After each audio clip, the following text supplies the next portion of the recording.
Feel the rage, baby. Feel the gay rage.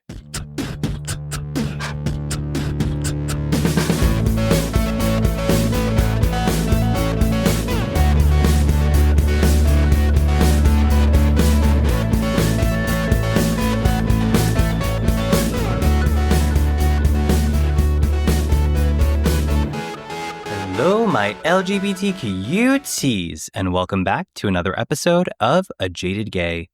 I'm Rob Loveless, and today I am a non-jaded gay because earlier this week on Tuesday, I saw my queen of pop, Kylie Minogue. Oh my God, I have just transcended to a new level of queer joy. And I could spend this entire episode talking about that, but I won't do that. So if you're interested in hearing more about my experiences at the Kylie Minogue concert, head on over to Patreon. That'll be this month's bonus episode. I don't know when. It probably isn't going to be live by the time this episode is out, but in the next week or so, you can check it out. Also, happy anniversary, my LGBT cuties. 3 years of A Jaded Gay. Yes, I cannot believe it. A Jaded Gay is celebrating its 3rd anniversary on April 19th. Wow. And this is the longest relationship I've had with a man or a job for that matter. So you should all feel very flattered. I'm so excited to be celebrating this anniversary with you. And a quick reminder, as a special anniversary treat, if you sign up for the Patreon at any of the paid tiers, in addition to the goodies you'll get at those tiers, you'll also get a free A Jaded Gay gift from me. So I appreciate the support. I hope you like the goodies, and thank you in advance for signing up. And to commemorate the 3rd anniversary, I thought, what better episode topic to discuss than The Velvet Rage? I mean, it's like the book that kickstarted it all for me. I know way back when in the first episode, we referenced The Velvet Rage and talked about the concept of gay shame. It's a theme that's come up in a lot of our episodes. And for me personally, I have a really deep connection to the book. I read it back in 2017. I was just kind of curious about reading some gay books, went to Barnes & Noble and just looked around, got some fiction ones. And then I came across The Velvet Rage and it seemed interesting. And I think just before that, I had read The Epidemic of Gay Loneliness by Michael Hobbs on HuffPost. And it did reference The Velvet Rage in that, so I might have known the title from there. But at that time, I was just going through like a weird dating period. I've talked about in the past where I had like 3 flings back to back to back that just like were not good. And dating just seemed very challenging and I felt very anxious and unsure of who I was. And so when I read The Velvet Rage, it just connected with me immediately. Like it put to words everything I was feeling. And I also didn't realize like, oh, this isn't just a me thing. This is actually a psychological thing I need to work on for myself that a lot of members in our community also deal with. And it really kind of just kickstarted my interest in LGBTQ plus psychology, health and wellness. And so I thought it would be really great to revisit this book and really deep dive into the different stages in a gay man's life, according to Dr. Alan Downs. So hang on to your hats. It's going to be a heavy episode. But you know the drill. Before we dive into it, let's pull our tarot card.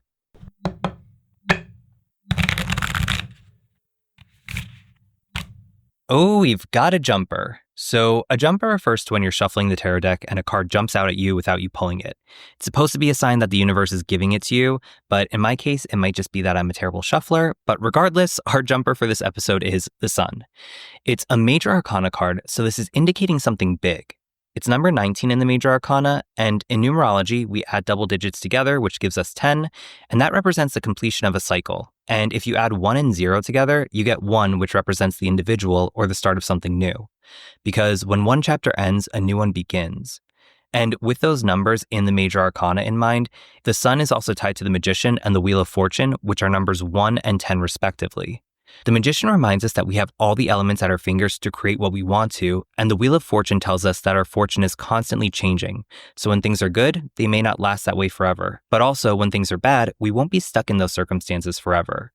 And specifically, the Sun is bright and shines through the darkness, so it provides clarity in murky situations. It's also an energetic card, so it's encouraging us to see the world through the eyes of our own inner child with renewed optimism, and it's connecting us with our inner power and strength. Ultimately, the Sun is optimistic and encouraging us to radiate our energy to those around us. And with that in mind, let's talk all about gay shame, and we're going to start off with a quick bio of Dr. Alan Downs.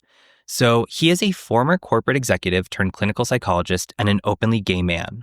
He has more than 35 years of experience in psychology, especially focusing on the psychology of gay men, and practices dialectical behavior therapy, or DBT, which combines mindfulness, emotion regulation, and distress tolerance skills. And on May 24th, 2005, he published The Velvet Rage, Overcoming the Pain of Growing Up Gay in a Straight Man's World, and a second edition was published on June 5th, 2012, and that's the one I have. It's a self-help book that explores the challenges faced by gay men as they navigate societal expectations, discrimination, and internalized shame. And like we talked about at the top of the episode, way back when in episode 1, we touched upon gay shame, which is the shame that many of us have experienced from growing up in a heteronormative society. Dr. Alan Downs states that very few of us feel the shame, but almost all of us struggle with the belief that people would consider us unlovable if they knew who we really are.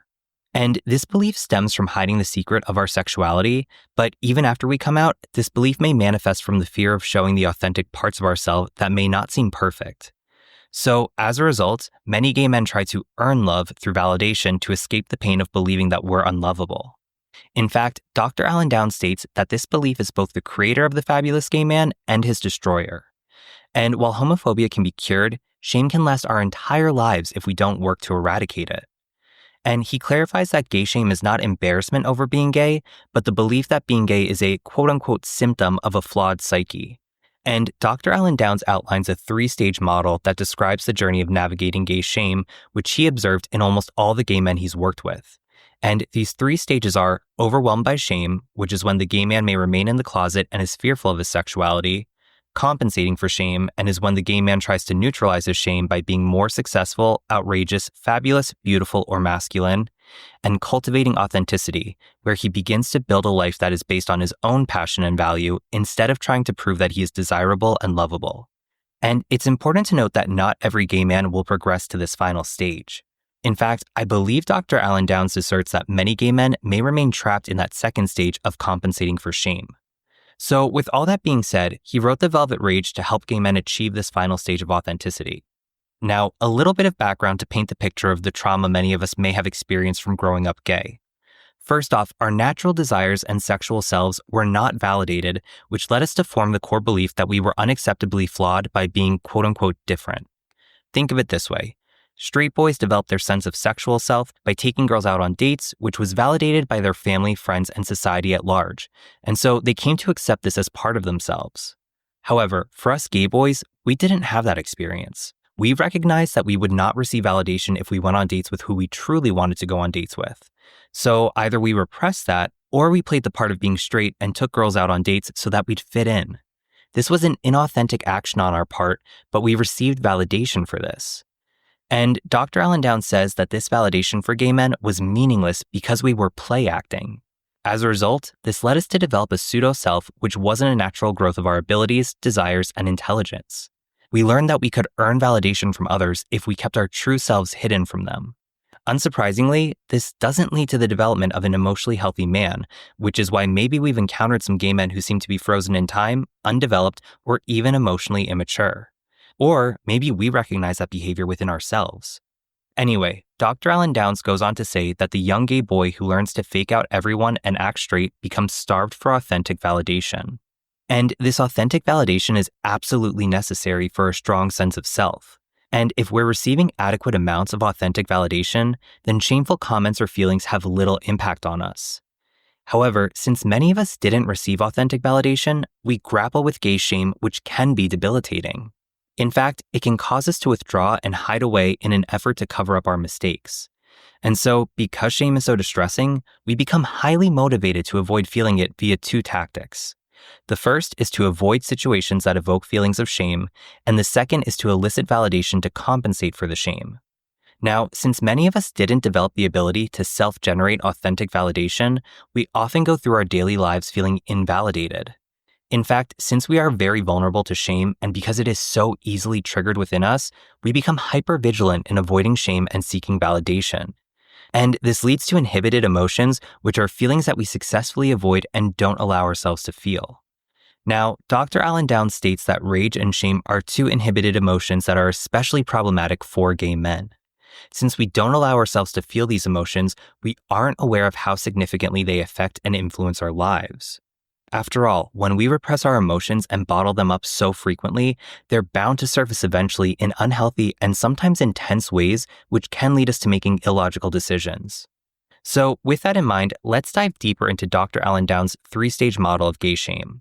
Again, the first stage is overwhelmed by shame. And this stage begins when we recognize we're different than what's considered the societal norm while living in a society that worships masculine power. So during this stage, gay men typically face the reality that they are gay and that they can't change that no matter what they do, whether they try to repress those feelings or date women. And with this realization comes the need to lessen the feeling of shame by typically unhealthy coping mechanisms. In fact, the gay man learns that shame is manageable if he avoids the situations, people, and feelings that trigger it. And one such quote-unquote coping mechanism is denying our sexuality because, remember, recognizing you're gay and accepting it are two very different things. And this can include avoiding anything that can remotely be considered gay. Additionally, this denial causes us to split our lives into two separate parts. One part was the acceptable public self, and the other was the secretive darker self. And this darker self was the part we only allowed out when we absolutely had to. So maybe after repressing ourselves for so long, we couldn't hold back any longer. And so we looked at gay porn on the computer or downloaded a gay hookup app or met someone for an anonymous casual encounter. But then after we were done, we immediately buried that darker self again because we didn't consider them publicly acceptable. Dr. Alan Downs explains that this is known as splitting and it's especially problematic. While we might be telling ourselves this is just being dishonest or hiding something, it's actually a much deeper psychological issue. And think of that association we're developing, that anything gay is bad and needs to be hidden from the public. And we can carry those associations with us long after we come out. In fact, Dr. Alan Downs says that splitting is the most troublesome and persistent behavior learned during stage 1. And while it often allows us to avoid shame, it will eventually undermine our relationships. And that ties into our interactions with other gay men during this stage. We said this a long time ago in at least one of the episodes, but like attracts like. So whatever dynamics we're used to, we find ourselves drawn to in dating scenarios because it's familiar and familiarity feels safe even if it's unhealthy. So during stage 1, we're likely to pursue relationships with other gay men in stage 1, which unsurprisingly are doomed from the beginning. And sadly, these relationships tend to be some of the most defining and impactful relationships of our lives and will shape our future dating patterns. Dr. Alan Downs says these relationships tend to be a tumultuous time filled with rage, fear, and shame, and they are often intense, explosive, and deeply wounding. And the reason these relationships have such enormous power on us is because they are our first real experience of feeling romantic love blended with erotic surges. It's a joyful moment that touches our innermost secret, and it gives us our first feeling of genuine completeness. However, given all the baggage we've talked about, gay men in this stage are not equipped to have a healthy, intimate relationship, and our internal conflicts prevent us from gaining the emotional clarity needed to maintain a safe and satisfying bond. And I'm going to read this verbatim from The Velvet Rage. The situation compounds when two men, both overwhelmed with shame, come together in an intense and explosive expression of passion. What produces arguably the most erotic experiences of a gay man's life also takes him to the lowest place he is likely to know. And this really hits home for me because during the time when I first read this, I had only had short-lived flings. And looking back, I realized that they were nothing special or validating or safe or anything secure and stable to build something deeper. But during those times, those flings, even after a few weeks, felt very intense to me. Like I was holding on to them, hoping to make something work because I needed it. Like dating became my hobby at the time, and that was my main focus. And after all those flings inevitably ended, I'd be missing those people, but not the people themselves, but being not single. Like, I remember saying to one of my therapists that I didn't miss those exes as people, but I missed how I felt dating them. And that's not a great feeling. And it's no surprise, but this denial or crisis of identity becomes the root of depression in gay men that can lead to a variety of chronic psychological symptoms. Fortunately, though, once a gay man resolves this identity crisis and comes to terms with his sexual attraction to men, he can begin to learn to explore what it means to live as a gay man in a predominantly straight world. Now, the gay man isn't necessarily avoiding feelings of shame, but instead trying to attack it by proving that he's worthy and lovable as a gay man through other means of validation, which are not usually authentic forms of validation. And this is when we enter the second stage, compensating for shame. Now, in this stage, gay men learn to compensate for their shame by having others acknowledge their superior and creative accomplishments to basically overshadow their sexual orientation. This allows the gay man to convince himself that he isn't so bad after all and still lovable. in this stage, gay men are growing more comfortable with their sexuality, both publicly and privately, but they're still dealing with the core shame. They may not believe that being gay is wrong, but they still hold the core belief that they are inferior because they are gay. So to silence this, gay men seek inauthentic validation through various means. And this can lead to moments of impulsivity, which gay men will tend to repeat because they can't learn from their mistakes. And this can lead to a variety of vicious cycles. In fact, one of the most vicious cycles is when a gay man jumps from relationship to relationship. Guilty! The shame over a failed relationship is too distressing, so the gay man tries to avoid the memory of the failed relationship by jumping into another one. But by doing this, obviously he's not taking the time to address the problems from past relationships, so he's not learning or growing. I mean, a prime example of this, and I think I've referenced it in the past, but from September 2016 to May 2017, I went through what I refer to as the unholy trinity of dating. From the end of September to the end of October, I dated a guy who ghosted me bad overnight, like completely disappeared and didn't show up to plans we had made. And then while I was checking Grindr to see if he was still alive, I connected with another guy who I dated from November 2016 to the end of February 2017. And this guy lied about his age and had some issues with alcohol. And toward the end of our fling, he would get drunk and say some pretty terrible things about me. And then we broke up. And by mid-March 2017, I was dating someone else who was a bit of a partier and very much involved in the gay scene. And looking back, I see a major problem that I didn't give myself any time between those dating scenarios to think to myself, okay, what did I just go through? Because I didn't want to be alone. So instead of addressing those issues, I just kept pushing to try to find another date. And I was so focused on the validation of, do these guys like me? Instead of, is this someone I'm compatible with who wants the same things out of life as me? And on the opposite end of the spectrum, there are gay men who may jump from relationship to relationship because they get bored. After the initial excitement of a new fling wears off, they begin to notice faults in their partner or little things that irritate them. And I think we talked about this in the emotional unavailability episode, but there is a difference between actual deal breakers where you're not on the same page as someone versus little annoyances or differences.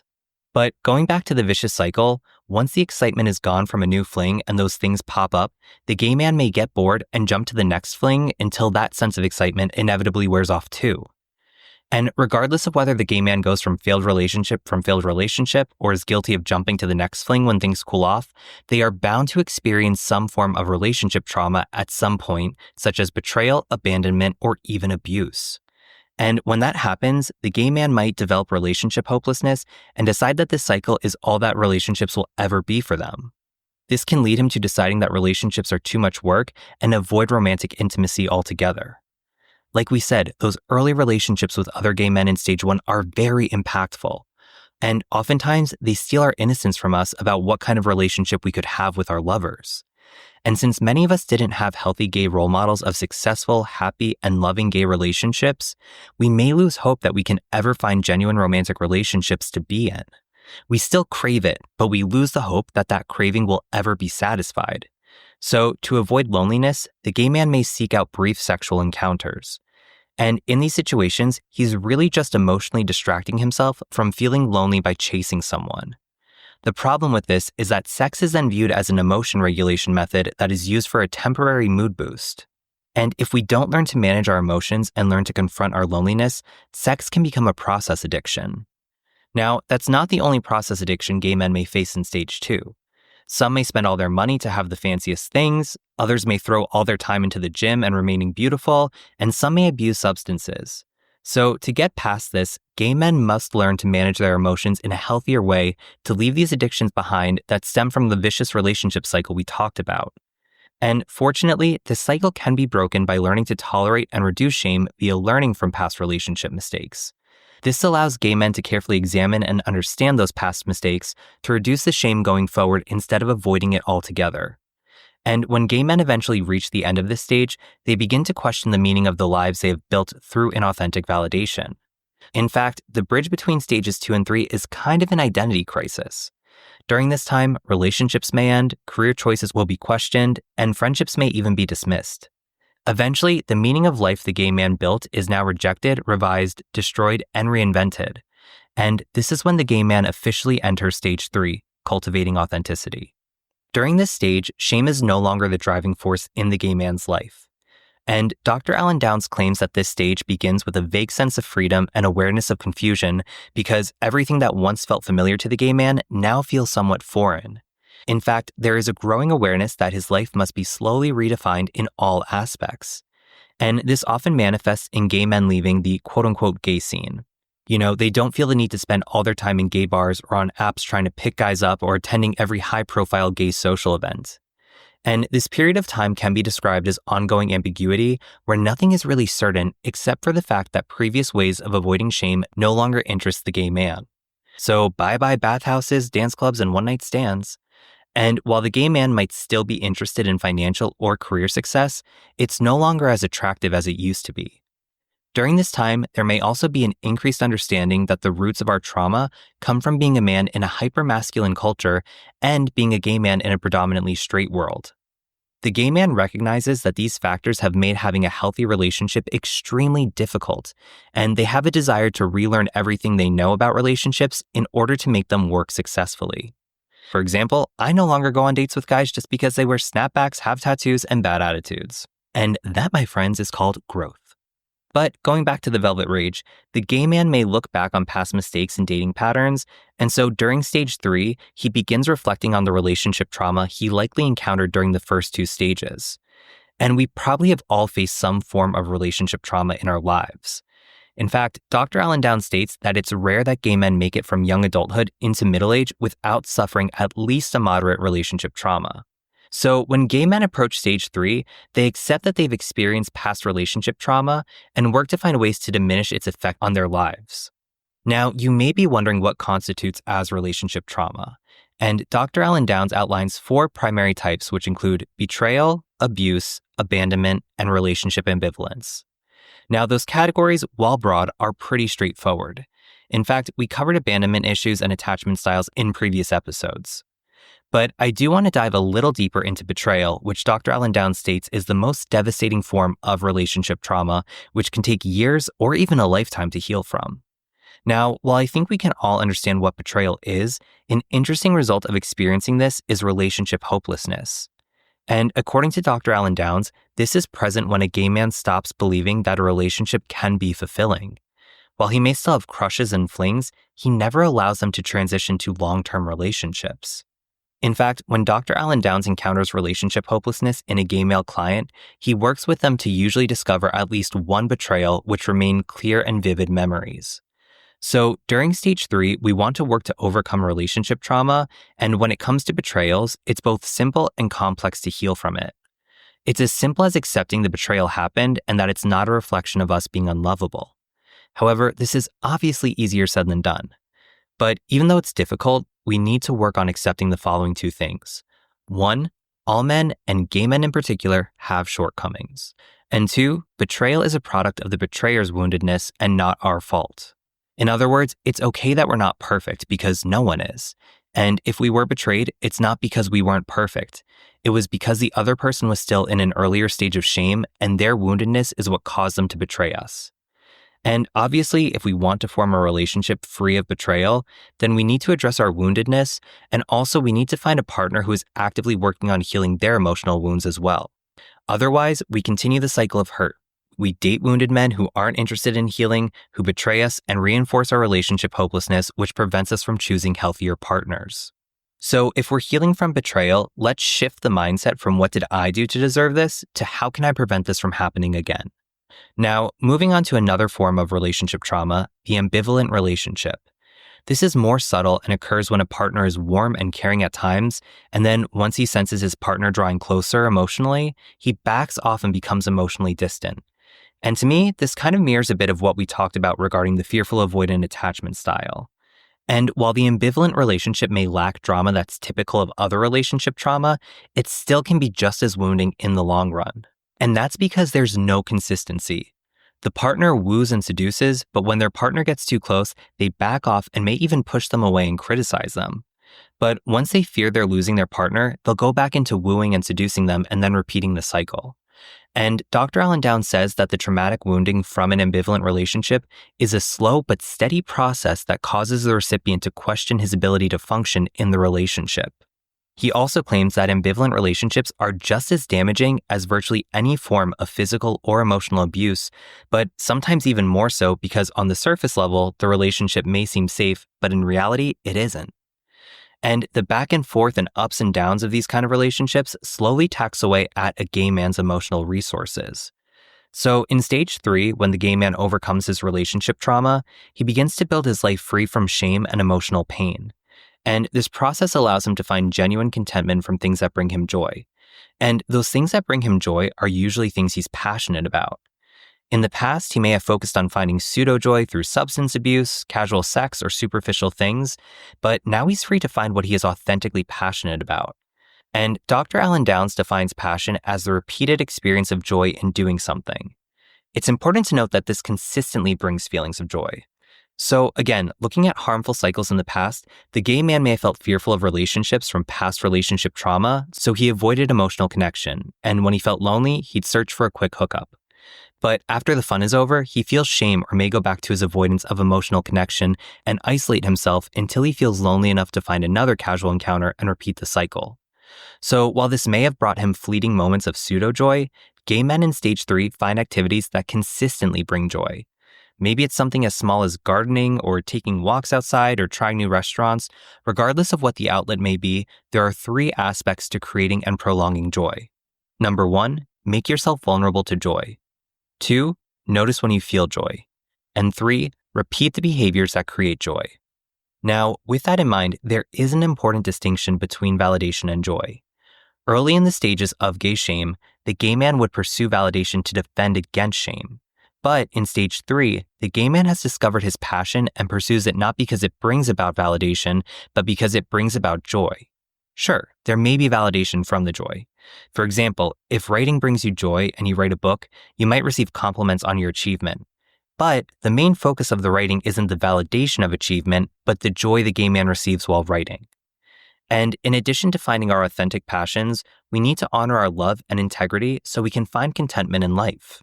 Dr. Alan Downs explains that passion is about feeling joy in an activity, while love is about noticing joy in the presence of another person.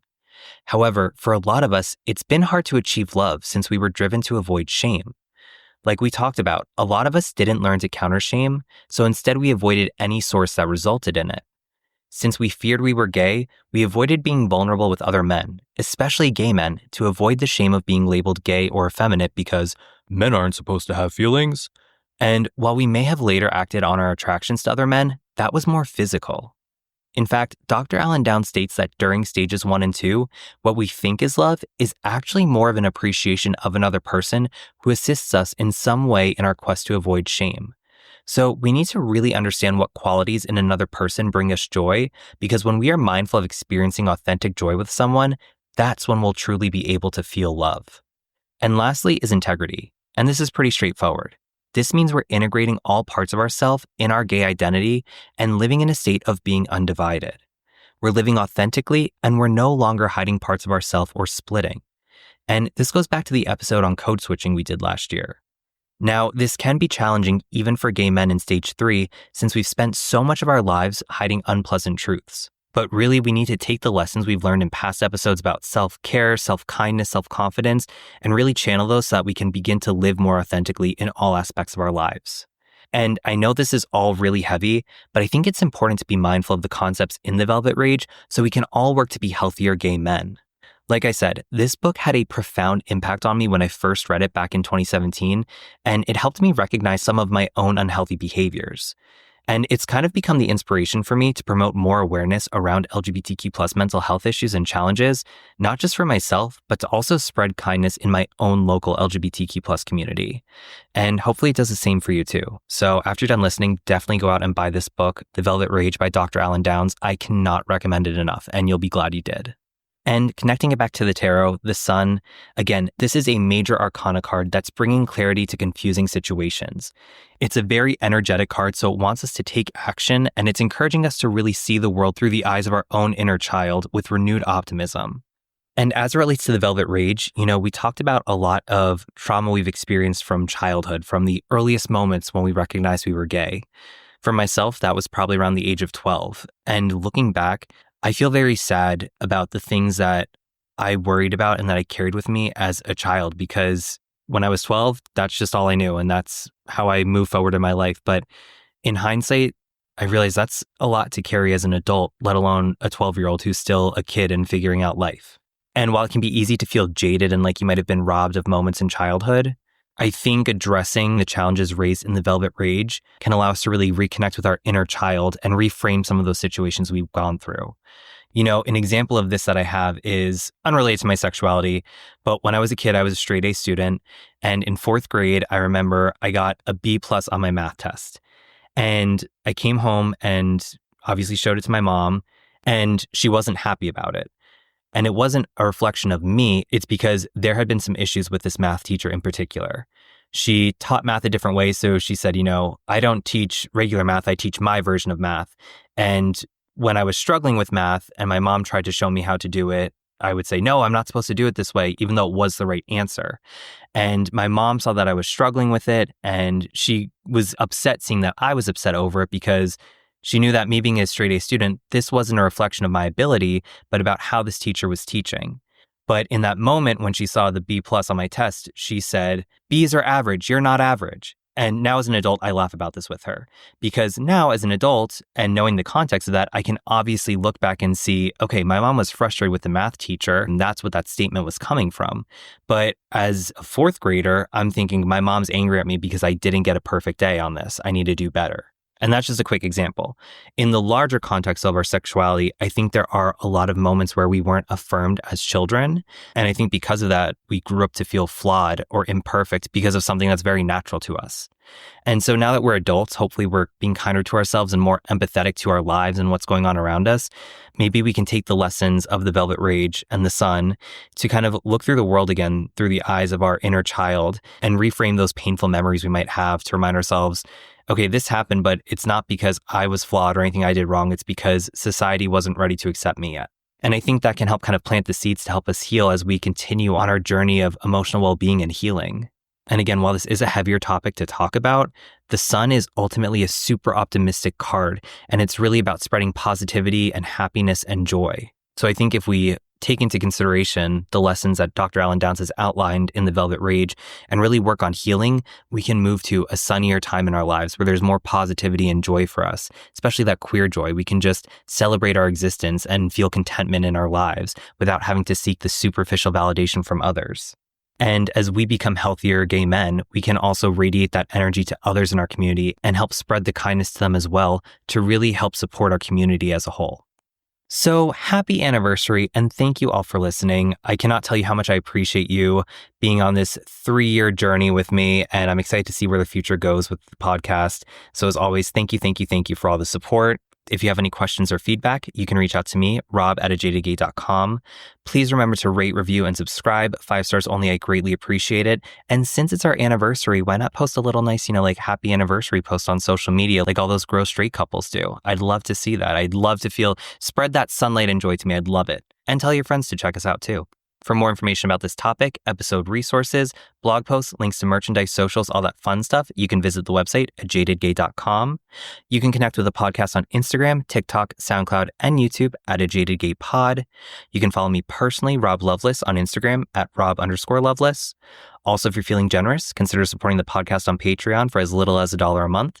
That gets you instant access to episodes ad-free, a day early, plus exclusive monthly bonus content. Or if you just want to access the monthly bonus episodes, you can purchase them for $3 each. And if you're scared of commitment, don't worry, I get it. You can make a one-time donation on Buy Me a Coffee for any dollar amount, and both of those are at @jadedgaypod. And remember, every day is all we have, so you gotta make your own happiness.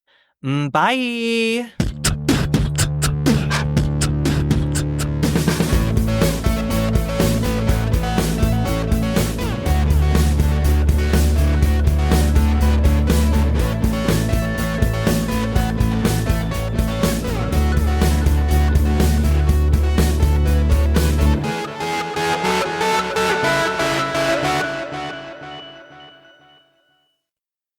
Literally, all this talk about rage is reminding me of Jacqueline from Real Housewives of New Jersey in that one episode where she's like, yes, rage on my ass. Deep cut for all the Real Housewives stands out there. Hey.